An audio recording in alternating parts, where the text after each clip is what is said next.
ಸ್ಥಾನಮಾನ ಹಾಗೂ ಅವಕಾಶ ಸಮಾನತೆ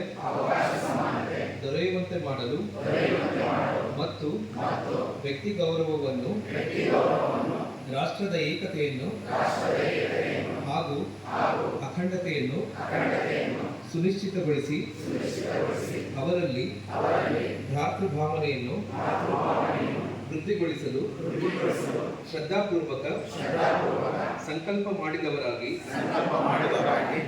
ನಮ್ಮ ಸಂವಿಧಾನ ಸಭೆಯಲ್ಲಿ 1949ನೇ ಇಸವಿ ನವೆಂಬರ್ ತಿಂಗಳ 26ನೆಯ ತಾರೀಕಾದ ಈ ದಿವಸ ಈ ಮೂಲಕ ಈ ಸಂವಿಧಾನವನ್ನು ಅಂಗೀಕರಿಸಿ ಅಧಿನಿಯಮಿಸಿ ಅರ್ಪಿಸಿಕೊಂಡಿದ್ದೇವೆ.